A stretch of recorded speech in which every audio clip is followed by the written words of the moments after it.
கதை பிடிச்சிருந்ததுன்னா லைக் பண்ணவும் சப்ஸ்கிரைப் பண்ணவும் மறக்காதீங்க. அடர்ந்த காட்டில் சாதுவான யானை குமுதன் வசித்து வந்தான். அவன் தினமும் குளத்திற்கு சென்று தண்ணீர் குடிப்பது வழக்கம். ஒரு நாள் குளக்கரையில் வண்டுகளை துரத்தி கொண்டிருந்த குட்டி குரங்கு குமுதனை பார்த்தான்.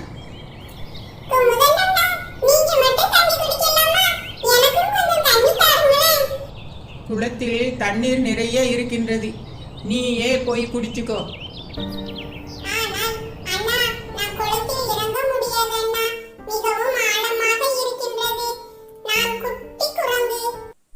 என்றான் குட்டி.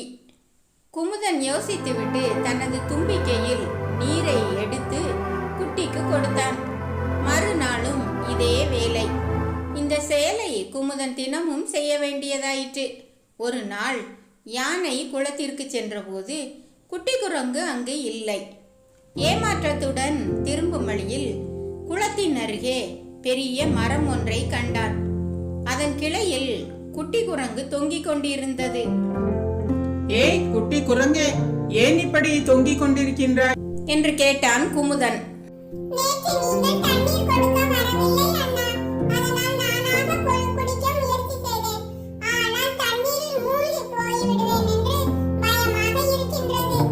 என்றான் குட்டி.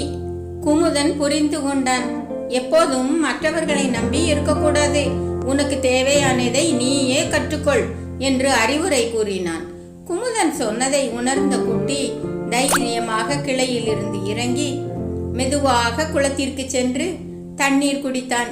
அதன் பிறகு தானே தண்ணீர் எடுத்து குடிக்க பழகி கொண்டான். இக்கதையின் நீதி மற்றவர்களை நம்பி இருப்பதை விட சுயமாக செயல்படுவது என்பதுதான்.